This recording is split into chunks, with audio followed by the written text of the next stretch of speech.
Hello everybody and welcome back to KSP, where this series requires a little bit of an explanation. So let's go ahead and do that. Now first off, we're in KSP 1, and the reason for that is because I've had the hankering to play some KSP, but KSP 2 is not ready. I tried it a few days ago, and yeah, I played for about half an hour. Craft got Kraken destroyed twice. Arrow braking was raising the apoapsis. It needs some time. So we're going to play KSP 1 here. This is with the same mod setup as the last series. The mods will be in the description. And this is going to be a little bit different of a series. So we're going to be starting a game here. And we're going to be starting a new game. This is going to be a career mode game, but most of our money is going to come from the cheat menu. But it's not going to be cheats. We're going to call this the viewer contract game. Fantastic. We're going to leave this on normal difficulty and we'll hit the start button. The only contracts that we are allowed to take here are the baseline exploration contracts. And I'll show you those here in a moment once this loads on in. But most of our money is going to come from viewer generated contracts. Now, if there are not viewer generated contracts available for whatever reason, if people don't come up with any, then we will allow ourselves in that scenario to use automatically generated contracts here. However, viewer contracts are going to be in 3 categories: easy, medium, and hard, and they give a fixed amount. So it's 250,000 for the, and these are probably not going to scale amazingly well in this super early game, but 250,000 for the easy, and we might scale that down for right now. But for the easy contracts, something around there. We're going to go with 25, and then some multiplier, I guess. And then after that, we're going to have medium contracts, which are 50, and we're going to have hard contracts, which is 100. So in terms of like late game multipliers there, it's 250,000, 500,000, 1 million. In terms of early game contracts, it's probably lop a zero off of that. 25,000, 50,000, 100,000, something like that. But that'll be the idea there. And then you guys specify the terms of the contract within, you know, reasonable variation, what we can determine within the tools of the game. And that is the contracts that we will do. Now, I do have the ability to accept or reject contracts. So that will be done in the YouTube comment system. Leave your contracts in the comments, and I will have a template in the description for setting up your contract. For now, of course, we are going to take the first vessel contract. The record-keeping society contracts we will still be doing. So we'll grab that, and we're going to start working on our tech here. First things first, we're going to hop into our VAB, and we're going to set up our first craft. Got it. This is fine. Okay, so what are we going to do here? Well, we're just going to put in a Mark 1 command pod. We will put a Mark 16 parachute on that. As far as science, all we have really is the mystery goo containment unit, which we'll put on there. And then we will put on a flea solid fuel booster with a minimum of solid fuel. There we go.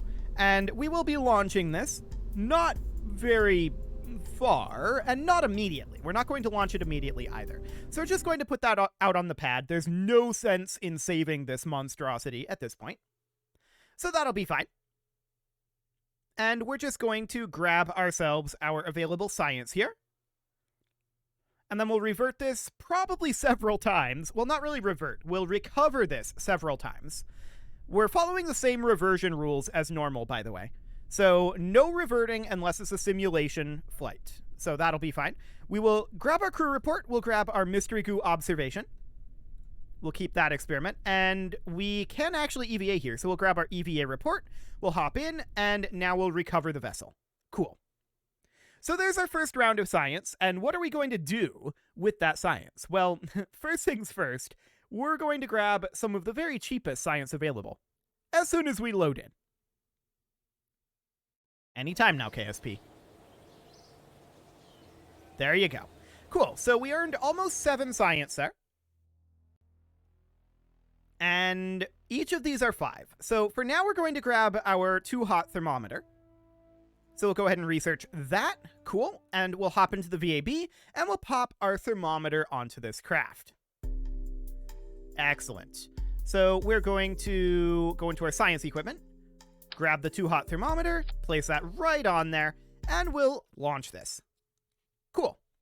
I mean, we're not going to launch it yet, I don't think. That kind of depends on how much science we have left in the on-pad science for the Mystery Goo containment unit, I suppose. We're going to grab our temperature scan, and we're going to grab our Mystery Goo observation. Okay, yeah, I think this is worth recovering again, and then we will put this back out on the pad another time. I'm not sure if we're going to launch it at that point or not. We'll see. We're going to launch this eventually, but for right now, we're just grabbing the science.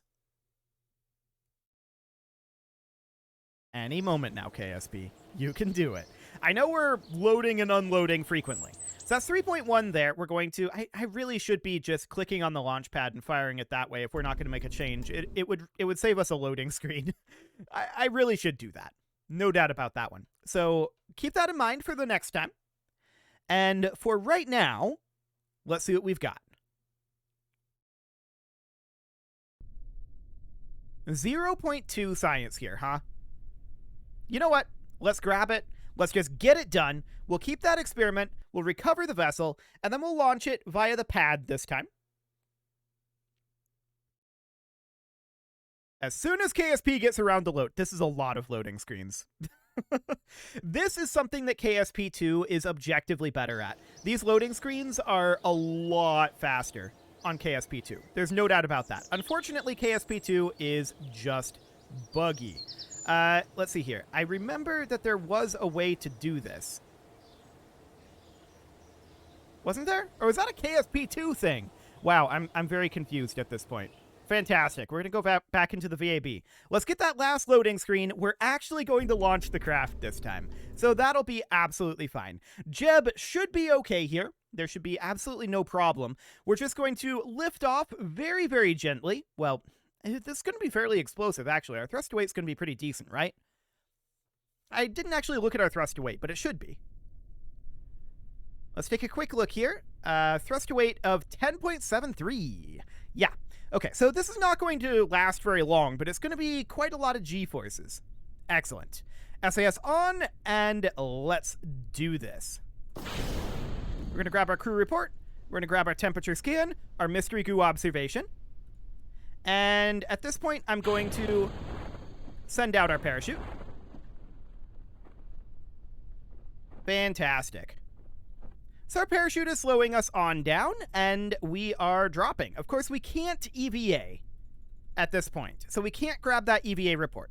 But we did complete our world first milestone. We performed an EVA test at home. We performed the first one of our experiments at home. We broke some speed records. We launched our first vessel, and we also got our contract complete. Cool. So that is wonderful. Let's just physics warp down to the ground.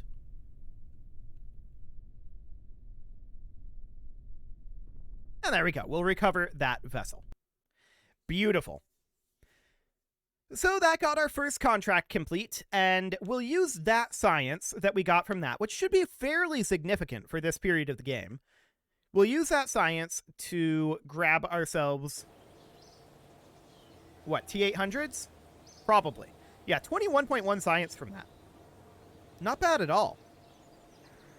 And we recovered our first crew from a mission. Okay, sure. So we'll grab basic rocketry here, giving us access to the T-100s. And then we're going to go up into probably general rocketry. That gives us access to hemispherical fuel tanks. But more important, almost, is the T-200s. That said, winglets do not have control surfaces.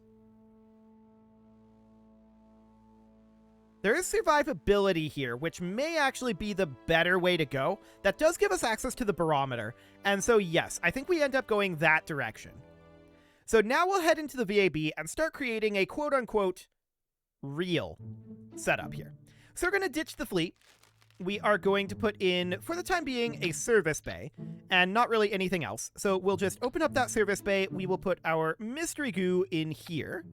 We'll grab our 2-hot thermometer and place that in here as well. Fantastic. We wanted the barometer as well. So we're going to put the barometer in here. Anything else? I mean, we've got the KER and the flight unit. I don't think we'll do that for now. We're not using MechJeb at this moment. MechJeb is still installed from the previous series. I'm not planning on using its automation features like before. So that'll be fine. We are eventually going to need a heat shield here. I don't know if we need it exactly now, but we can put that in. And we can start thinking about, like, an upper stage here. What do we have for upper stage engines? We do have access to the Pug. That's a very low thrust to weight. So the Pug would be something like we'd put in a T200 here. And then a Pug. And this would be our upper stage. Something along the lines of that. The thrust to weight is pretty low, but that's to be expected. And then below that, we would put in a TD12 decoupler.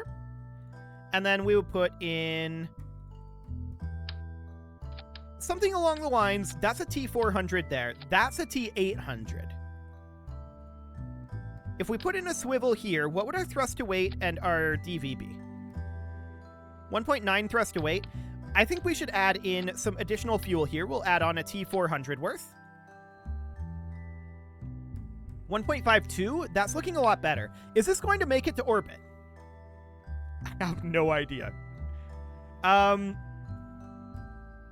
It's going to be sketchy if it does make it to orbit. It's going to be very sketchy. The major problems would be aerodynamics and just lack of fuel. It's very, very low on the fuel count, but we're much more efficient up here. So mostly we just need to get our apoapsis up high enough, right? So we can try. Worst case scenario is we fail. This is a very chewing gum and duct tape rocket at this point. We don't have much for tech. T100s are not very efficient for cost. So it's not ideal, for sure. I mean, I think that this rocket can make it to orbit. I think we have enough delta V to do it. But can I get it to orbit? That's a whole different question. So we can combine together these two stages. That would be reasonably fine. Just something kind of like that. And yeah, that would be completely okay. We'll grab our atmospheric pressure scan. And we don't have anywhere to store it at this moment. So that's all we can grab for now. We can go ahead and lift off here and see if we can make our way to orbit. I don't know. We'll see if we get there.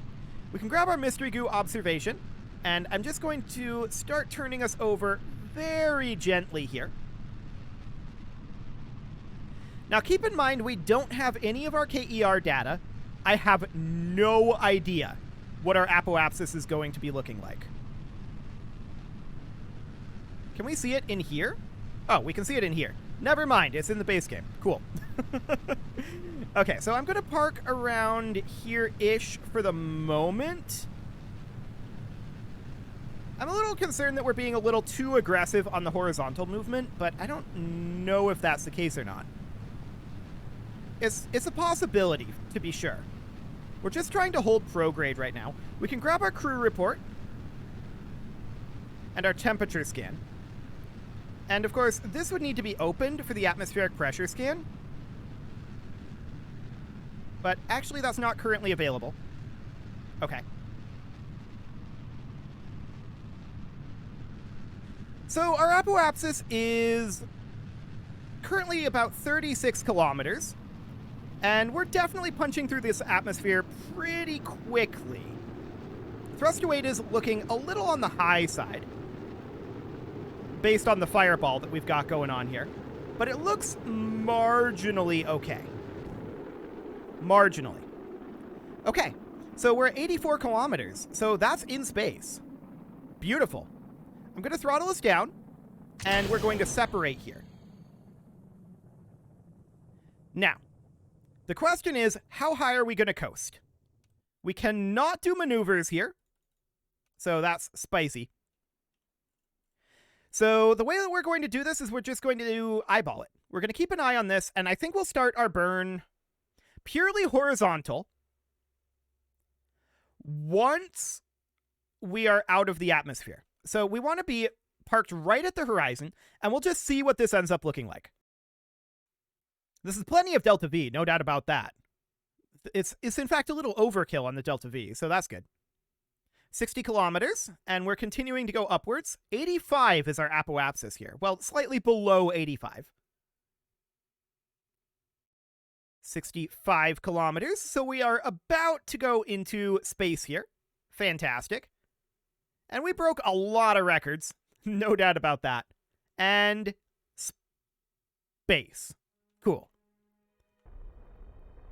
Okay, so I'm just starting our horizontal burn here now that we are at peak efficiency. And we're keeping an eye on this situation here. I wish we knew time to reach apoapsis, but we don't. I'm thinking it's a little too early. So I'm going to cut the throttle here, and we're going to try again at 80 kilometers. So 79 and 80. Okay. And we'll just burn here. Yes, the apoapsis is going to continue going up. We're going to be reaching the apoapsis pretty soon here, though, to be honest. And we do need to burn quite a bit of fuel here in order to make ourselves going orbital velocity. That's an awkward way to put that, but that is what we need here, is we need like 2100, 2200 meters per second. Somewhere around in there. So we need to burn for a little bit longer here. Our apoapsis is still increasing here. We're not quite at the apoapsis yet, but we're very close. So, I mean, as far as just eyeballing all of this goes, this is going pretty well.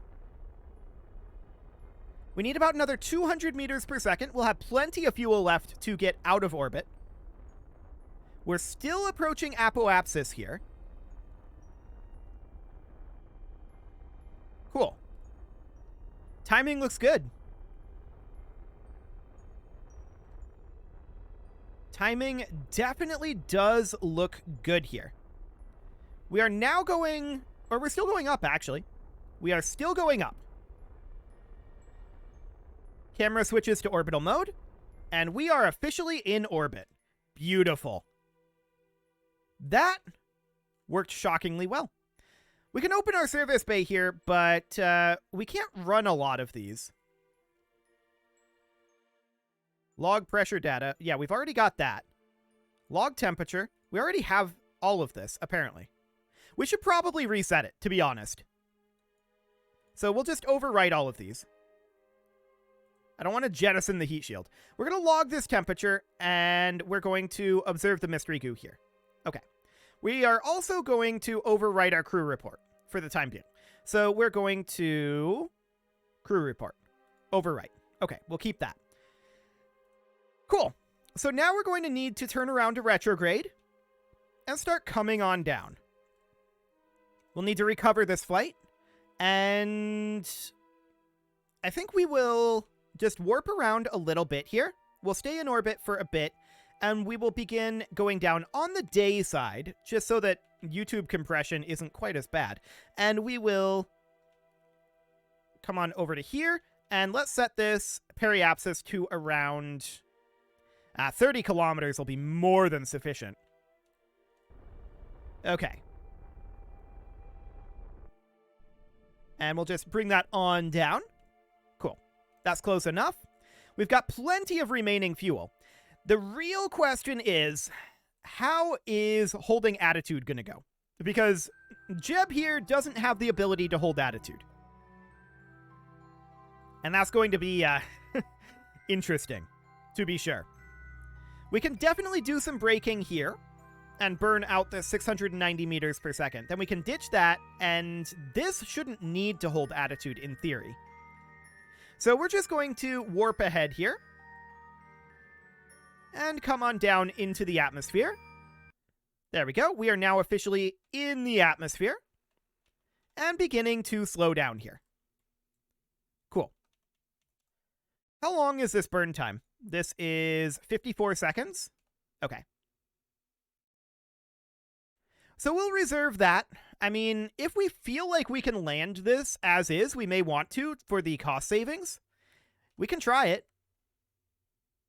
But the thrust to weight on this thing is not going to be amazing. That's what the parachute is for, though. So in theory, it would be something like this. So we can jettison this if we need to. We know that we can land this completely safely. Okay.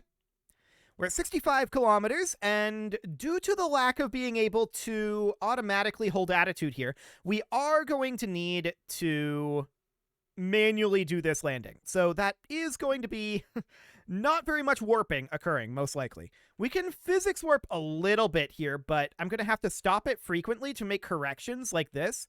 If we do that while it's physics warped, it's going to be overly sensitive. So we can position like here and let it warp forward for a few seconds. How sensitive is it? That's pretty sensitive, but that is noted. Okay, this is probably doable. Oh, wow. Okay. Yeah, let's just park it here for the moment. Now that we're starting to see heating effects here, let's come off of physics warp and we'll hold attitude manually. Excellent. Okay. At this point,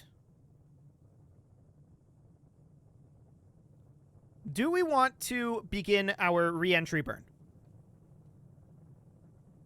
We certainly could. I think I want to wait until our speed is naturally decreasing. I think that would be the best way to go here. We are currently still increasing in speed, and that's just due to our altitude. But as our potential energy goes down, this will eventually start to drop. 45 kilometers up still. And it's going to be a little bit until we get down to the ground. We could definitely accelerate it with a burn. And I think I'm going to go ahead and do that. So we're going to burn here. The higher up we do this burn, the more efficient it'll be, right? Because this is a vacuum-optimized engine. So we are better off to burn this sooner rather than later, I feel like. So we'll get that burn going and bleed off a fair amount of speed. We're going to keep about 10 seconds of burn left in the tank for a powered landing, if indeed that ends up happening. We'll see. Okay, this attitude is definitely a little bit on the spicy side. And yeah, we've got 20 seconds of burn left here, so another 5 seconds. 3, 2, 1, 0. Okay. And we can see we're accelerating right now. That's not shocking. Not shocking at all. But we did manage to drop our apoapsis down by about half. Our periapsis is very low indeed.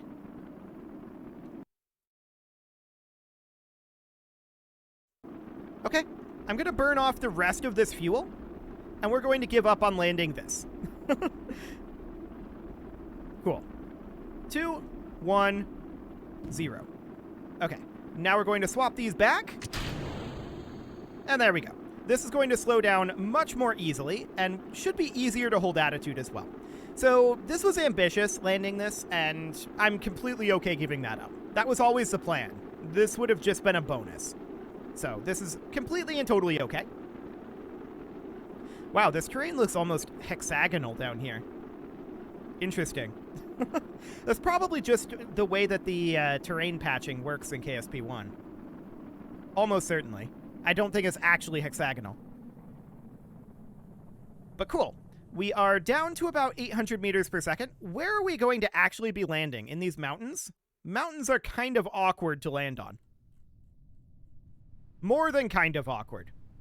I'm hoping that we land at least down over here. That would be ideal. In fact, SAS can probably be off, and we can just tumble freely at this point. How are we doing on electric charge? Reasonably fine, actually.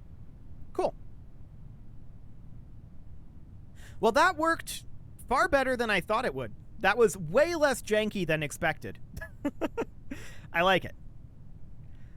Okay, let's go ahead and deploy our parachute. And we're just going to warp on down and hope that we land on a slightly flatter portion rather than a slightly steeper portion. Our parachute is not yet opened, and it will now. Man, we were really cruising until that opened. That took us from like 100 meters per second to 7 in about a second flat. Wild. Okay, let's bring this on down. And there we go. That was a successful first flight, although our heat shield did blow up on impact. Or actually, that wasn't the heat shield. That was something inside of here. Okay, we're rolling around. I'm going to open up our service bay as landing legs here. Only mildly janky there. I like it. So we'll go ahead and recover this vessel. That was a successful first flight. And we're going to be ending the episode there. Make sure to leave your contract ideas in the comments of this video using the format that I have posted in the video description. And we'll see what we're going after next episode. You can leave your offerings to the engagement gods in the form of likes, comments, subscribes, and bell ringings. We got 35 science out of that. Cool. And a very special thank you to all of the channel members for making this video possible, including ALS Gamer, James, Shadowwolf, Enlohan80, Rogue Corvid, Kintogan, Spartan News, Nick Smarty, Dimitri H, Punching the Microphone, Anna the Elephant, and all the rest. And of course, you. Thank you for watching. If you'd like to support the channel, you can click the join button down below the video, and as always, I will see you all next time.